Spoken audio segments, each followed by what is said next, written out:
opinions expressed in this podcast are solely those of the participants and do not reflect the opinions or beliefs of Marshall University, Marshall University Libraries, the Department of English, the College of Liberal Arts, Marshall University Film Studies, or HerdCon. Hello, everybody, and welcome to HerdCon's Book Chats. I am with Meghan Sexton-Harness, and we are here today to discuss a new book in our horror season. And this is The Silent Land by Joyce. Can you tell us a little bit about the author before we get started? So Graham Joyce was born to a working-class family in a small mining town in Kersley, and that's located in Britain. He's a British author. He attributed his rural upbringing to his love of nature and with the woods, which would later be themes throughout a lot of his works. He attended Bishop Lonsdale College, which is now the University of Derbyshire, the University of Leicester, and Nottingham Trent University, with degrees in education, modern English and American literature, and a PhD by publication. He also worked for the National Association of Youth Clubs and continued to be an advocate for youth literacy throughout his life. Joyce published his first book, Dreamside, in 1991. He would go on to win numerous awards for his speculative novels and short stories, including the O. Henry Award, the World Fantasy Award, and the British Fantasy Award 6 different times. In addition to writing, Graham also co-wrote songs for French songwriter and composer Emily Simon and worked on the storyline for Doom 4. Before the game was complete, however, Graham Joyce died at the age of 59 in 2014 after being diagnosed with a type of non-Hodgkin's lymphoma. Yeah, that's an interesting life. I had actually not known that he had passed years ago before I read this book. I was sort of like, I wonder what this guy's up to now. Yeah, I was just surprised. Like, very much a working class background. This is someone who is not didn't go to Cambridge or Oxford. Sure. When I was actually trying to get the bio and I was trying to work down what do I include about this man because he was so interesting and was so involved in so many different aspects. Yeah, I mean, I didn't working on video games, teaching, education, speculative lit, short stories. Yeah, music. He seemed like he liked to dabble in a lot of different art and help and work collaboratively as Absolutely. And I think that a lot of, especially that collaborative nature, comes through in this novel. Mm-hmm. So yeah, the Silent Land. I have a little thing here that we'll be looking if you're watching on YouTube. And to basically sum up, I can give the briefest of summaries. It's one of those stories that you just really need a brief summary to get things working here. And basically, a couple, they've been together for about 10 years. They're married. They're well into their relationship. And they go skiing as a kind of anniversary. And they go skiing early in the day, and they get an avalanche hits them. And then they get out, perhaps miraculously they escape, and they come back to their hotel in the ski town, and there's no one there. And how they grapple and deal with the nothing that is there, and how things don't change and how things do change, and all the weird, messed up stuff that happens afterwards. So, you think that's a pretty good summary of the. Yeah, I think you summed it up pretty well. Yeah. So what were your kind of initial impressions or thoughts? I feel like it's one of those, like, it's specific. It's a very, I wouldn't say the previous book that we talked about in the previous episode, The Shining, has a very, like, it's a novel with a small cast. This is a novel with an even smaller cast to it. So it has something that feels kind of theatrical, almost has a stagey quality to it. But what were your kind of impressions of it? I think, as I said last time in The Shining, my absolute dream is being isolated and secluded in a snowstorm. Mm-hmm. So this did not tell the story I was expecting to read, Mm-hmm. but I loved it nonetheless. I really found myself enjoying what was happening and thinking about the situation and predicament that they were in. But I expected it to be a ghost story, and it kind of was a ghost story. It would definitely, but not in our typical sense of a ghost story. Yeah, I think I always am like it's the story. It's kind of psychological story where we what is actually happening here. We know what's happening is real or not real? Is it in the characters' heads? Is is this just a mass hallucination? Have they been taken by aliens? Are they being tortured in, in some way? Are they part of an experiment? When I was reading it, all those things were coming up in my head of like, this is what it could be about, and why are the And I think one of the interesting was is that they basically they have this whole hotel and this whole house. This is basically the whole town to themselves, and they come to the knowledge that okay, we can just use everything here that we want to, and then at the same time, like it's somehow like being ideal but like profoundly uncomfortable at the same time. Yeah, that was one of my thoughts while I was reading it because I was like, why are y'all so stressed about getting out? Live it up. Go sit in the sauna and the hot tub and drink all the wine. Hmm. Like, just have a good time. What are you doing? But then you also have, you don't know what's going on, but then the fear of a secondary avalanche Yeah. taking them out to kind of raise those stakes, to kind of make it not so idealized. Yeah, I think it's one of the things I think the novel does extremely well. I think just on a basic level, any story should do is obviously it needs to have momentum. It needs to be going somewhere, but obviously having periods of like building up tension and then releasing tension for the reader. Like this is a problem. Is this going to be a problem? And how much you build that up, and then where you periodically like let it go. And then like actually that builds up to create even more tension. So I feel like this is a novel that as you go along, you're like, and I think it's very, it's a very kind of POV type of story where we get a sense of like the character's physical. There's a character named Jake and a character named Zoe, which I did check up on the internet. What does Zoe mean, and what does Jake mean? And Jake is I believe it's like supplant or supplanter, coming from the biblical Jacob, if you're familiar with your Bible stories at all. And then Zoe's also a biblical name meaning life. So, and it's one of these things like it's one of those things like common names. I'm just like, okay, why did he pick these very popular common names in our day and age? And it just has all of this kind of building thing, which I think is like, and I think it kind of gets at a certain truth. Like if any of us were in this situation, particularly with a significant other or someone that we love or care about, would we be in the same kind of place? Would we kind of feel the same discomfort at like the lack of normality, the lack of other people? Would this kind of drive us crazy? And is that what's stressing these characters out in it? Yeah, because they also talk about they both sense that something is coming. Yeah. Because they kind of figure it out. They kind of tell us what's happening a little bit. And that was, I think, one of the stranger parts for me. If what they figured out was what was happening, why not enjoy? That part kept hooking me up. Like, why are you so upset? Yeah. You're together.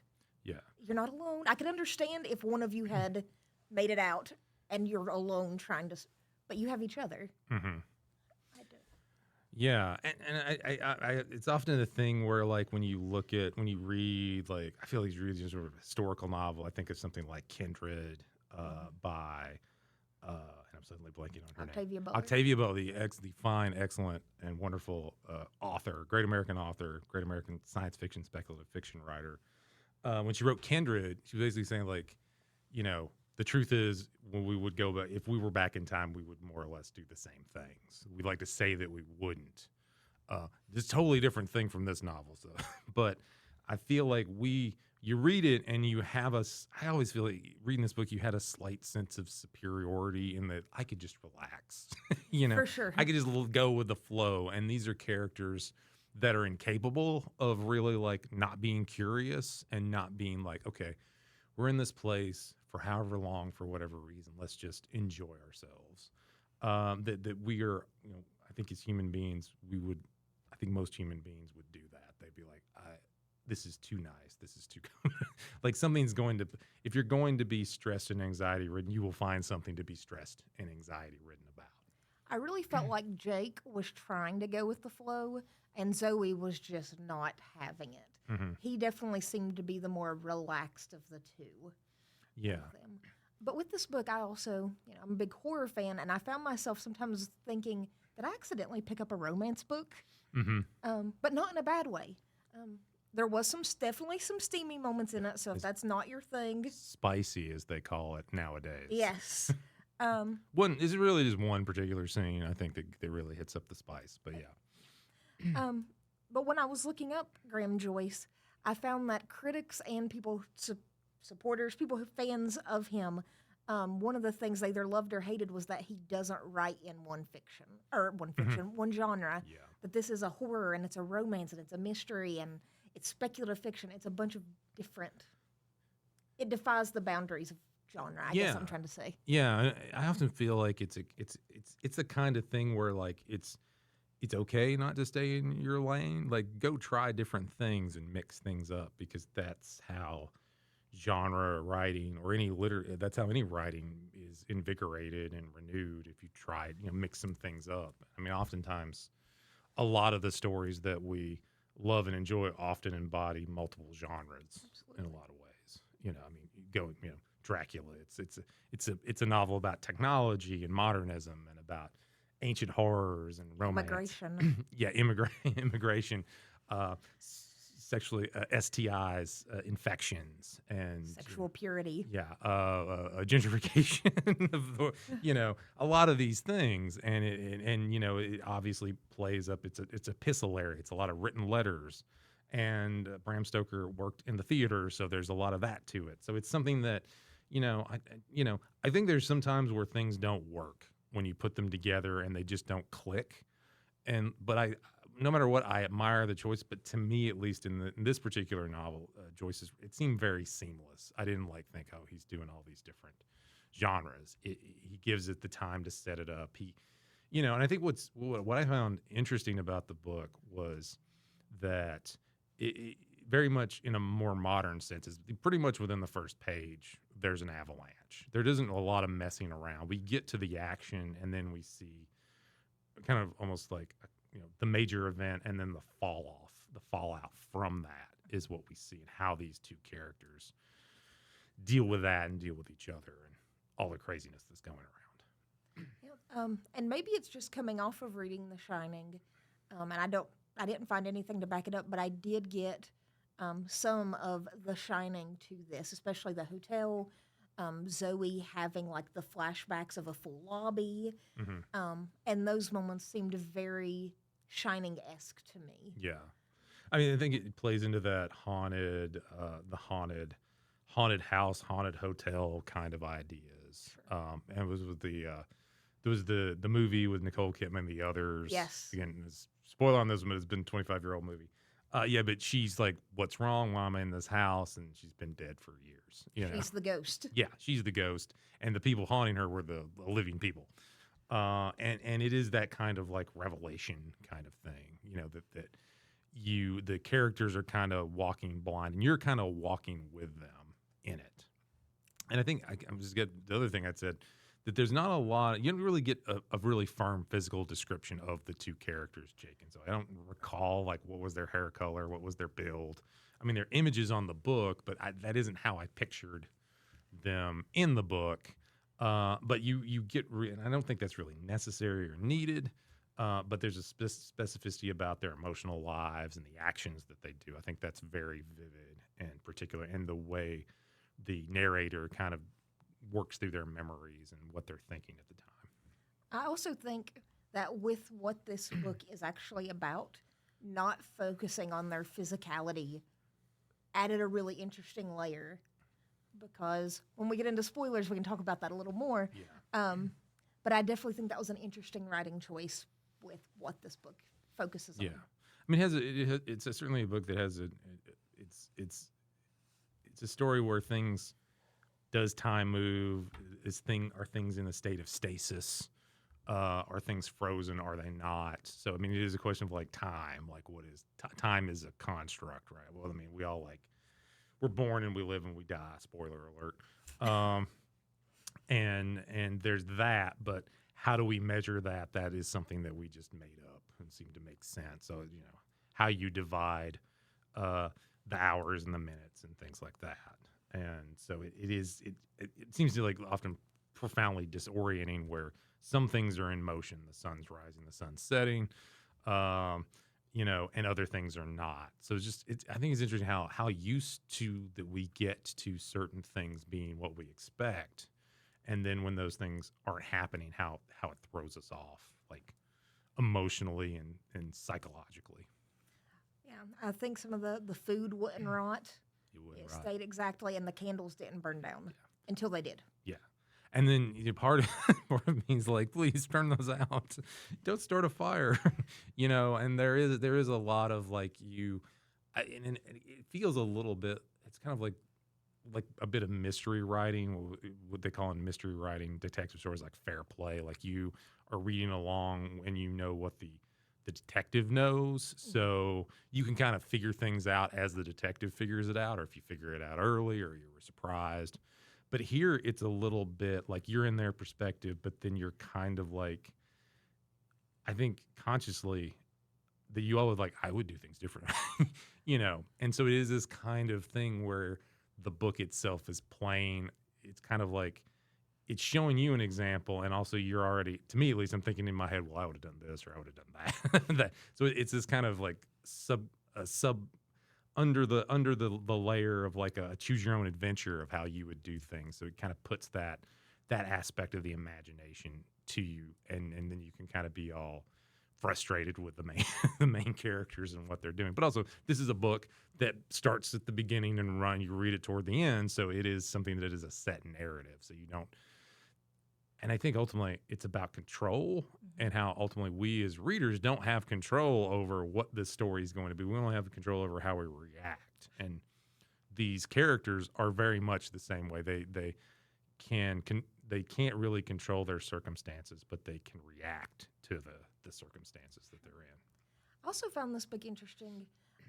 A cell phone does come up and is mentioned, but like they never try to turn on the TV to get news. Like it's very no technology other than the one cell phone that does play a role later on. I recall they turned on the TV once and it was just static. And they did have like, this tells you a little, I guess it was still hanging on, like when people still had CDs before you could stream everything, that there's still that tactilness to it. At least like you had a physical thing that you could play. You owned it. Yeah. And I guess also that seems delightful in like nowadays because we're so hooked up to things. I mean, the only way you can watch this is through an app or through a website. So, we're dependent on that. If anybody, we're just talking to the void. But that you need that technology, and then that's gone. And I do miss open access television though. oh yeah, I do miss it. you always get the whatever the whatever antennas they have now. So you still I get just stuff. use YouTube to watch the old stuff. Yeah. Dependence on those apps, Yeah. Yeah, and this is like, they're just like, it's just you. Like in some ways, it seems like it's the ideal getaway, right? It's you and your partner. You get to go together and have fun and spend time and rediscover each other. Wonderland, Yeah, and where you're not tired, you're not affected by the cold. unless you think about it really hard, that's when you're like, oh no, I'm cold. Or, oh, that's what this food tastes like. Yeah. And how much we are just memories and how bad it is when we lose those memories or we mess those memories up. They're both the characters have an encounter with a parent that I think is one feels like it's kind of happy, and the other one is very disorienting because and this is the Jake character. Yeah. And his father is dealing with bone cancer and is clearly going through stages of dementia, and he thinks he's still in World War II, and like special ops, and he's just. And I think this is one of the things I think that really like. I don't know if anybody's ever been around anyone that has suffered from dementia, and I won't give any names here, but I had known people, people I loved, people I cared about, people I knew for a long time, and a lot of times it's a lot of repetition of like asking for someone that had been dead for years, and the stress that causes the people looking after them to have like where's Bill at, or where's my son or where's my daughter, and you have to tell them constantly they have died, and when they had a moment of clarity, that please don't lie to me, tell me what the truth, but having to do that again and again and again, and the particularly touching scene where there's a character Charlie, there's this implied character Charlie that Peter, Jake's dad, had to basically mercy kill because he was going to die. And that he worries that he'll have to do that like again in the hospital. And I think that is this like the dreadful repetition of things to have what a pain and what an ordeal that was. And I think Joyce did a really good job of like encompassing that, dealing with someone with dementia, dealing with someone who was going through, someone also having to deal with that, and how they're at a hospital with the sisters, and they've seen, it's like they've kind of seen it all, but that kind of situation and dynamic I thought struck me as very true to life. The way unresolved trauma becomes generational. Yeah. Because even though Jake didn't really kill Charlie, he now has the trauma of his father, watching his father go through it, and having to convince his father that he already did kill Charlie. Yeah, and his dad was not the warmest of souls.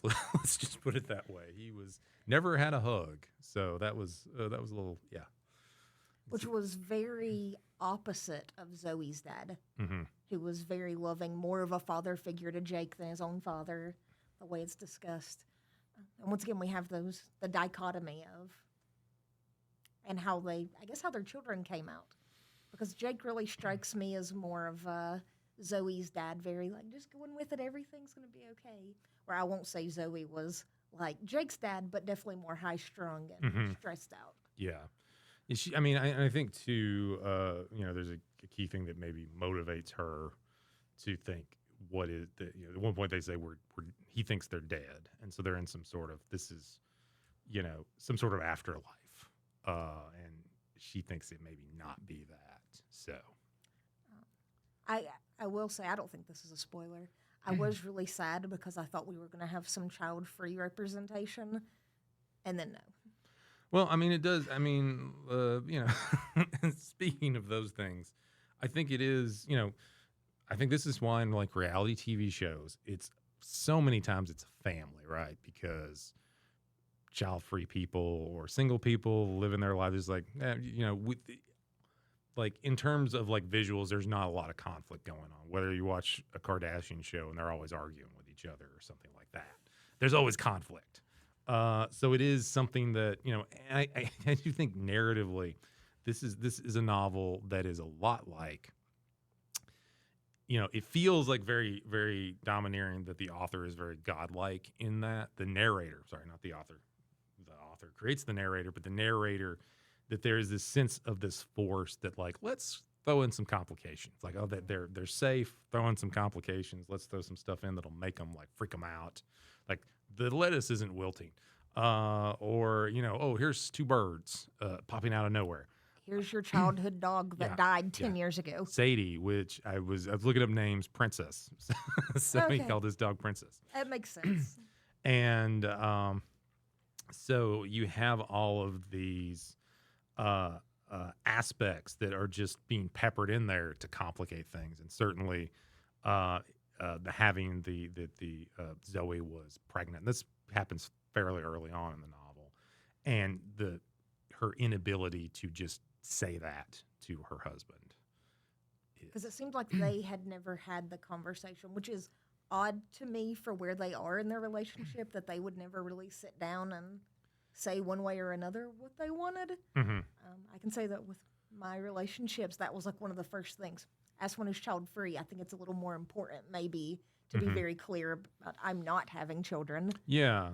But I also think that there are things that, and again, I think this is particular to those characters, not to we're doing Sure. better. We're doing better than those characters. Like, we can be more open to people about these things. But I think it is that ultimate thing of, is there something out there that in any relationship that is unsaid, that secrets are kept, uh, things you don't care to know about or you don't want to know about. And I think this is a book that kind of gets at some of those things, or not even knowing how to confront it, or even having the language with how to confront it. And I think is very effective in the book. As frustrating as it is think, don't do that. Just tell him that it is this kind of thing. It's the thing that makes them who they are and why they do what they do and why they behave like they do. I love at one point she thinks, maybe if I'm here long enough, it'll just start to show on its own. Yeah. I thought that was really entertaining. Yeah. But I also found it strange that he didn't pick up on her lack of drinking. Because she said that she would take a sip every now and then, but she was never drinking like he was. Mm-hmm. But the way it's set up, it sounds like this was a newer thing for her. Yeah. And there's, we'll hold off, and when we get to spoiler territory, we'll make a big warning. But I think there are things that like are set up early in the book that become more clear as things get clear. They're setups and payoffs that the book offers regarding behavior, and also like how she behaves around him, and something that's, I think also there's there's the scene where when they realize they don't feel cold, they like strip down naked out in the village, the mountain village. And they're like, I'm not cold, you're not cold. So there's this kind of like, I'm open to you about this, I'm free. But even then, when you have that seemingly outward display of openness and freedom, and nothing's hidden, you're naked, you're unprotected, that there's still stuff in there that is hard and difficult to broach. So I did love, there is a section, I think Jake is talking about it toward the end, where he's talking about when we lose people, we talk about it as a loss instead of thinking of it as, oh, I got them for 25 years. I just happened to be on the same planet as they were in the same moment with them for X many. We think of it as time lost rather than the time we had together. yeah. And I thought that was a really beautiful thing to think about it. Try to think about death in that way, especially when it's so painful and difficult. Yeah. And I mean, we can look at death like that. It's just, someone had told me, one of my writing professors had told me that it's like a big, your life is like a big table, and there are all these great friends and people you love, and then someone leaves and nothing is there to replace them, which I think is true. And it just more and more empty seats as time goes by. Not to be so grim here, but that is a very negative way to look at life. That there are spaces that can't be filled unless like there's time you had And with somebody. obviously not as extreme as death, but it's also, I feel that way about living in a university town. That all of the friends that I make, I have to remake over and over and over again. But it's not like they're replacing the friend that I lost. Mm-hmm. But just living in such a liminal space where people are just stopping in for a little while. Yeah.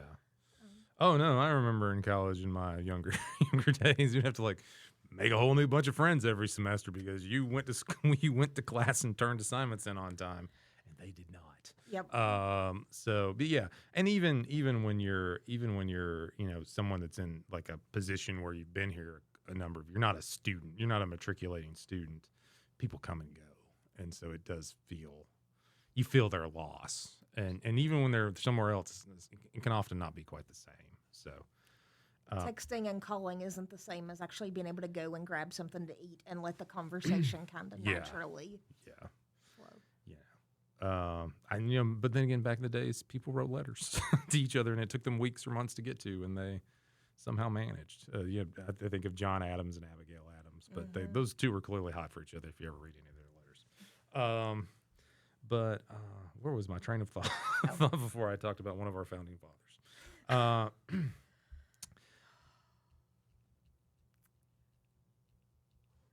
were we talking about? We were talking about what were we talking about? The death Death, and yes. seeing the way you view. Was I lucky enough to even get that time with you, Yeah. or have I been robbed of more time? Mm-hmm. And I think that not always, obviously, but can depend on age. Mm-hmm. It's a lot of people find it to be a lot harder to lose someone when they're younger because it seemed like, why did they not Yeah. get as much life? Versus someone who's 98, you're like, wow, how much life you've got to live. Yeah. And how, like, maybe you still got but you're just like, 98. I got to 90. I got to 112. Yeah. You can't feel too bad when the time's up for that person. I think one of the kind of, there's a chapter where Zoe's dad, Archie, talks about this. The Christmas tree is not a Christmas tree it is just a Christmas tree of memories. So you have, like, when something important happened, or they went on a special vacation, or memorials, or milk teeth, so like little baby teeth. All these things are on the tree, and also like, that's wonderful, and also like, what a burden. I'm not going to lie, that's how we do our Christmas tree, too. Yeah. Every year we get some new ornament that represents where we are in life. Mm-hmm. So it's not so much memories as milestones together. Mm-hmm. And we also, just our little thing, my stepdad, before he died, loved penguins. So every year we also get a new penguin ornament to put on the tree. Yeah, and so it is. It really just shows how personalized Christmas trees, and obviously people who are Christian or non-Christian or non-practicing, that it's something that, even though it is, is a pagan thing, the Yule tree, that it is something that can be a place. It is an object that nonetheless becomes personalized, and I think that's, as far as like creating an image. And something to associate with, I don't want to say symbol, that's always heavy-handed, but it has a very kind of nice loaded heavy symbol right in the middle of the book is this tree of memories. I also think that that's what keeps drawing people to the Charlie Brown style of tree as well, or that representation of, it doesn't have to be this big, glamorous, perfectly designed Christmas tree. Yeah. Like, if anything, that seems more cold and less holiday. It might be pretty, but it's not at the heart of what should be. Yeah, and I think ultimately, like, at what point who is the Christmas tree for? Is it for everyone else to gawk at the spectacle of your Christmas tree, or is it for you? Mm-hmm. And in that section, Zoe's putting the tree up just to have a tree in her dad's kind of bungalow or wherever he's kind of retirement area that he's staying in, where a bunch of active guys are out having tea and bowling and flirting with the ladies. They seem like they're having a grand time. And that it is like, even if it's not there, it needs to be there. If you're not going to see it, it needs to be there, kind of thing. So Absolutely. I live in a house with 2 other adults, and we put a tree up every single year. It's not even barely within viewing distance of anyone outside of our house. Mm-hmm. But like I said, that's where we come to kind of, hey, look, we another year together. Let's put a new little trinket on there. Mm-hmm. And as for me, as someone who never put up a Christmas tree, maybe when I was a kid I helped, but there was one side of my family was like, we don't really put up Christmas trees. So I'm just like, no Christmas trees. But I understand the significance and the personal significance Christmas trees are to people. So I'm not just here to bash Christmas trees. So, yeah. So do we want to work our way into spoiler territory? Yes. But yeah, one thing we do want to do here is we want to have like a non-spoiler section, and then we'll still say, ding, ding, ding, spoiler warning. You should go read this book if you don't want to know what this is, kind of thing. And then maybe y'all could like throw in some sounds.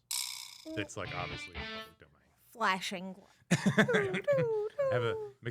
Make the thing shake a little bit in post-production. So It'd be this section. Oversaturated. or maybe go spoiler. Do not miss. This is where the spoilers begin. So I'm sure our wonderful producers will have a big sign, spoiler alert, or like spoiler alert, something going on like that. So you have been warned. From here on out, we're going to deal with spoilers in this book. I would say you would recommend reading this book. I think so, yeah. particularly short read. I mean, I've read shorter for sure, Yeah. but it feels like it goes by pretty quickly.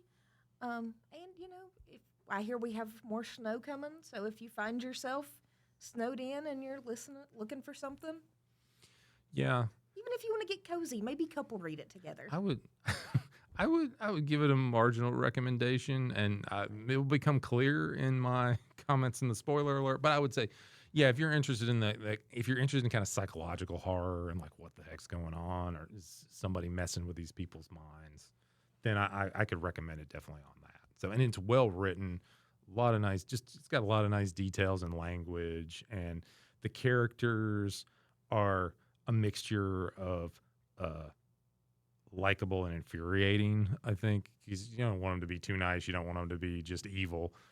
So they're kind of frustrating in a way that you don't lose compassion and empathy for them. So I will say the more I learned about Graham Joyce, the more it put the book more into context. Just hearing about all the things that he was interested in, and just him as a person, I was like, oh, okay. So I will say that definitely helped, especially knowing he spent the last year of his life talking about the clarity of cancer. and I think also like his coming up from a working class background, and that bleeds through in the characters, even though they're clearly like pretty well off.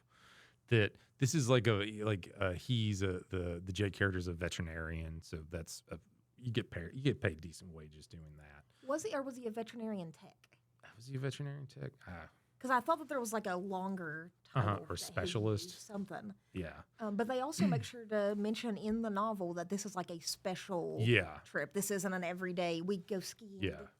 Like even if you were like middle class, this would be expensive kind of thing. Like 10-year anniversary. You've got to but you still got to be careful. You can't run out the suite kind of thing. So, but all right. Anyway, spoiler alerts.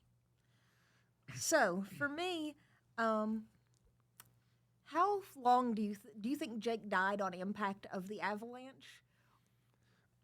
I think, okay, so yes. So what, to tell people, the spoiler alert, if you've read to it.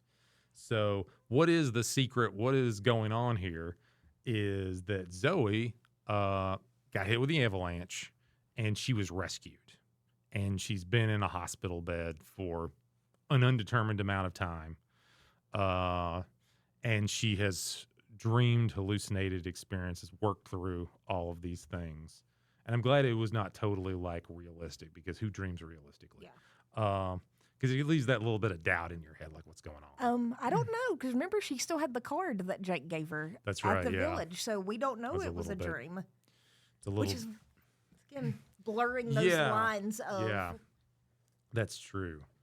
And then at the end of the book, it's assumed that he's dead. He also died. They couldn't find him. There's a scene where they find a coffin builder's kind of wood shop, and he discovered her, and he discovered some other people, because he does it the old way. He doesn't use like any kind of like heat sensors or kind of heat signatures to catch people in the snow. He just kind of hears them, which I guess was the old way of doing it back then. And he even had the cognac and everything. Apparently, he pulled out. He goes, "Yeah, have you ever seen? I don't know if people see it in cartoons anymore. They have like the Saint Bernards that rescue people if there's been an avalanche, and he's got this barrel that's cognac, like warm you up and when they find you, kind of thing. Used to be in cartoons all the time. I wish they'd bring that back. And he rescues her and is like, it's the same. He's dead, but the baby is safe, and she has some sort of closure or resolve in her mind to move on. So, See, I think personally that Jake was fatally injured even if they had rescued him, he was dead. mm-hmm. But I'm not sure that he died until he went off with the horseman. Okay. But I also think that's why, if we notice, Death is calling to him. It's his childhood dog. He hears the dog barking before she does, where she's seeing glimpses of life. Yeah.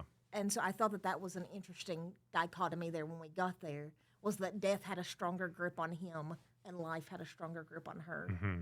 And going through this kind of phase where in the book it's called, I think she calls it the wedge, and there's this wedge they seem pretty tight. life's pretty good. They're eating well. They're living it up, and there's this slow separation that starts to happen. I mean, I'm just like, yeah, he's dead. I don't have to like overthink that he's dead. He's not coming back. I also loved this idea of living through memories, Mhm. that our loved ones are still around as long as we Yeah, keep their memory hard enough. yeah. I think, And that's how he was able to taste through her. yeah. I think Luke Skywalker said in The Last Jedi, no one is ever truly dead or something like that. Yeah, but if we remember them, and it's a way people move along and pass stories down and things like that. So, although usually living memory doesn't go past great grandparents, so we don't know what the heck anybody else did after some of our ancestors. But I don't know. This is not a glum story. This is not meant to be a glum story.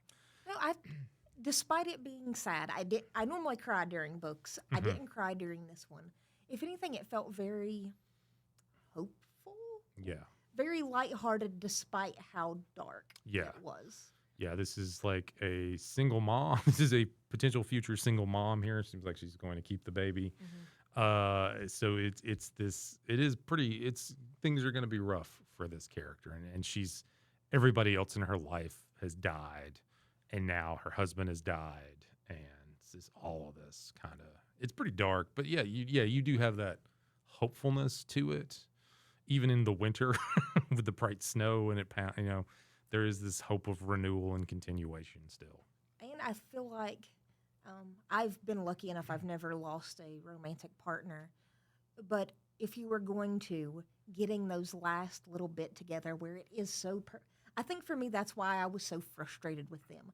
Once they or thought that they were dead, Mhm. I was like, okay, so if you're already dead, why can't you just be happy that you're getting the gift of a little more time together? Mhm. And I think that was a big source of my frustration. Yeah. I mean, I do think it's because we're we're reading the story and we're not in the story. Sure. And we can be like, no, Enjoy that time. You're going Yeah. to miss it. don't be talking about dark stuff all of a sudden. Why are you so desperate to Yeah. leave? Yeah. And I think that's kind of it's baked into the story itself that we have that kind of feeling about it. That we're like, but it is something that I think again plays into the fantastical, that sense of being able to have some semblance of closure with somebody. Did you also kind of get like Garden of Eden vibes? Yeah, I mean it did. Yeah, I can't kind of miss that. Okay, I was making sure, like just the being in this idealized place, but yearning to leave. Mhm. And I think that is so human. Yeah, We could have everything we could ever need or want, and still yeah. need more. Yeah, even I remember the pandemic not too long ago. I don't know if anybody else remembers it, but we were in. It was a dark time, but yeah, the people just wanted to get out. People wanted to get. It seemed hard to keep people in their houses, and I understand that. So, and The older I get, the more of a homebody I become. Mhm. That's why I love the snow. yeah.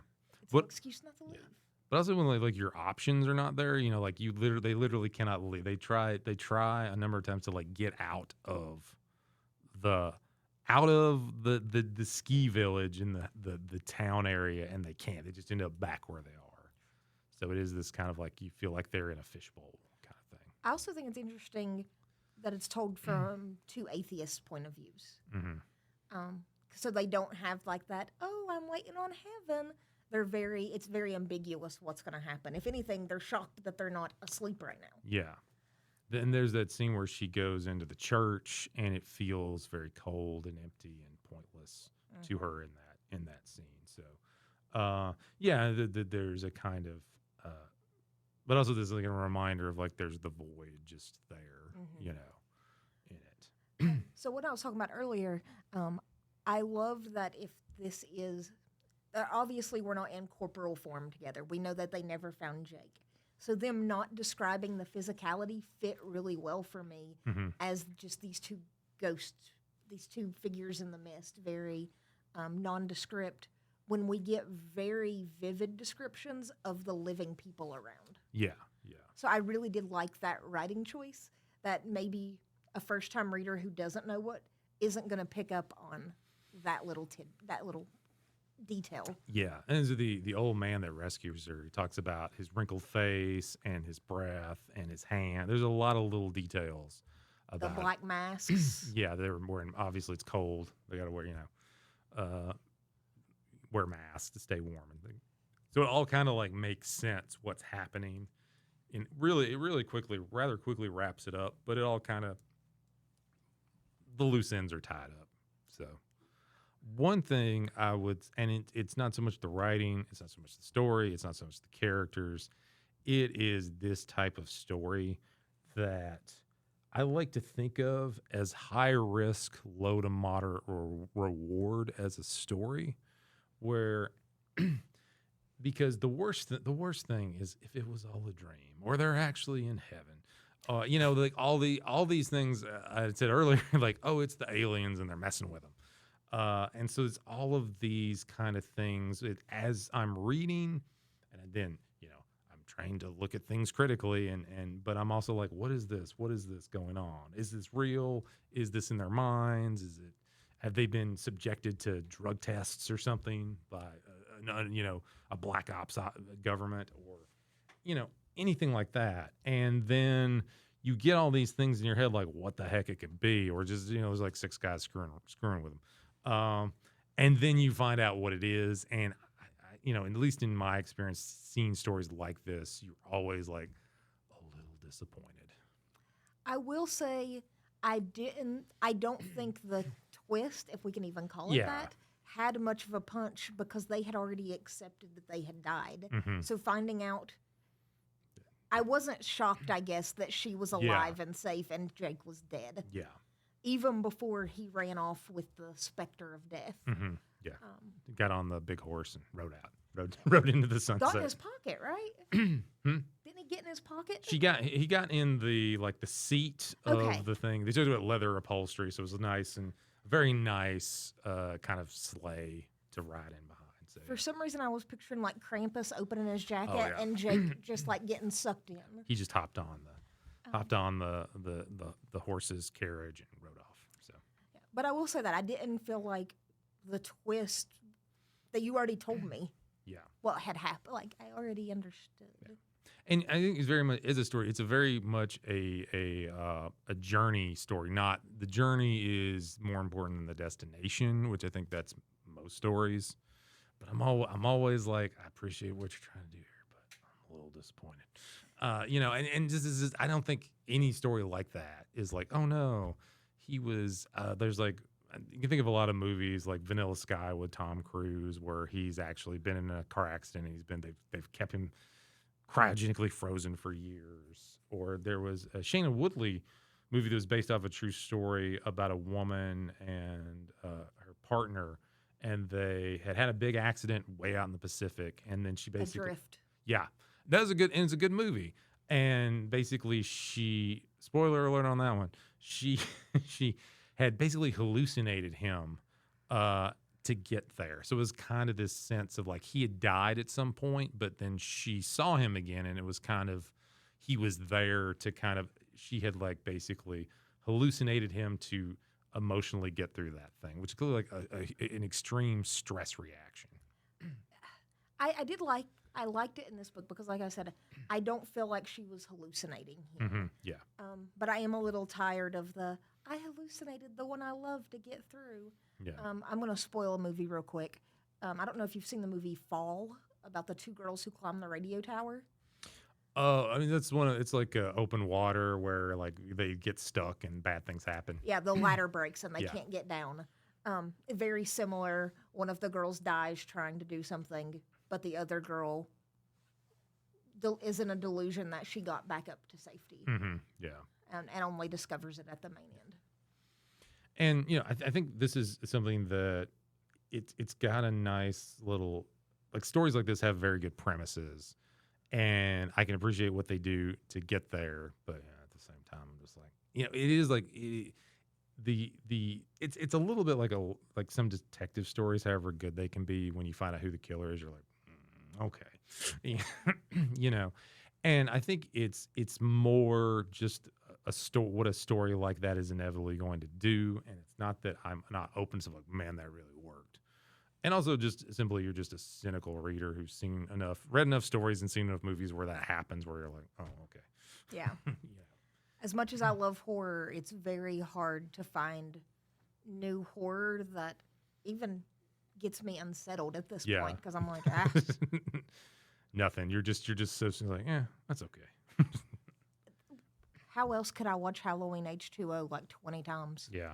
I'm like, it's the same as if I'd watched a new one. I'm pretty. Yeah. But still, I like not to bat. I think this is a good novel. But I guess just like lower your expectations for a fantastic ending. Would be what I would say. Don't that. expect it to change. Yeah. The ending that you think you're going to get is the ending you get. Yeah. And I mean, I think also it's something that deals with loss and closure and death. That this maybe is as good as you can get it as far as like having to say goodbye to somebody, because it's really not about them. It's about you dealing with it. I mean, I think most of us have lost a loved one, even if not romantic, and what we wouldn't give for just another day. Yeah. Just one more day knowing that that is the it. And I think that's where the novel excels at, not in its narrative functions, which are fraught with those kind of things, but that kind of like connection and grappling with the loss and the disintegration. Like what I thought was interesting, there are points where his not Archie, Jake's language like disintegrates. He's like saying things and he doesn't remember things, and she has to remind him. So it's almost like she's doing everything she can to keep him in some semblance that she can recognize. Mm-hmm. And he's very, as a character, he's very like, oh, he seems sensitive. Oh, he seems very sage-like. Oh, he seems really flaky, or he's kind of a dick. So he's kind of a little all over the place as a character. So, and I think aren't we all though? Yeah. Yes. And I think it is very much her point of view of him. So we really don't know what he's like, other than she's a better skier than he is, and when all that when all the death happened. So, yeah.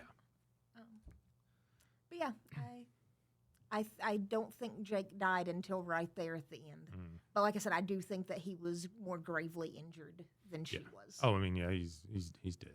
He's with the angels now. For sure. He is left Maybe. Left the mortal coil. Whatever euphemism. Also, I think it's that getting that closure that helps this book have that more hopeful tone to it. Mm-hmm. I mean, we have a lot of closure. We have a lot of closures: death of death of beloved pet, death of fathers, the death of a relationship and things like that. So I think it's. I'm talking more into liking this book more, and yeah, I think that's the case. So yeah. Any final thoughts? I think if you're not used to speculative fiction, not want to read something like fantasy horror, this is a good one to start with. It's very psychological, and I unfairly think people are like, psychological horror is just so much better, and I think that is true to an extent. But I do like things that are psychological horror, where you're messing with the characters, like grappling with their sanity and what they're seeing and what's reality. Join the club. I'm a pretty versatile horror person. Yeah. As long as it's not torture, I'm good, because that's just not entertaining to me. Although I do feel like there is an aspect of the narrator, the author, torturing these poor characters throughout, like giving them, here's the nice things that you love. Oh, here's some scary things. Oh, I'm gonna take away your power. The narrator is I mean, this is what every narrator does. They control their characters. I know some writers talk about their characters become their own and they get away from them. This is definitely an author who's like, I'm controlling you and everything, and I want to see how you react. Mm-hmm. So it is. If you love if you're a control freak, this would probably be a good novel for you to, and a bit of a sadist to see what these characters go through emotionally and psychologically. This might be the book for you. Or if you like stranded in snowy places. Yeah. And you got the hotel all to yourself, and you can just get whatever you want. So if you like dreams that turn into a nightmare. Yeah. I mean, I guess a dream goes on long enough until it becomes a nightmare. Like you're the hero long enough to become the villain kind of thing. I don't know if you're a SpongeBob person, but it reminds me of when Squidward moves to the community of Squidwards, only to find out that he's bored out of his mind and unfulfilled. Yeah. They made it to the beautiful place, and they were still unfulfilled. Yeah, so keep that in mind.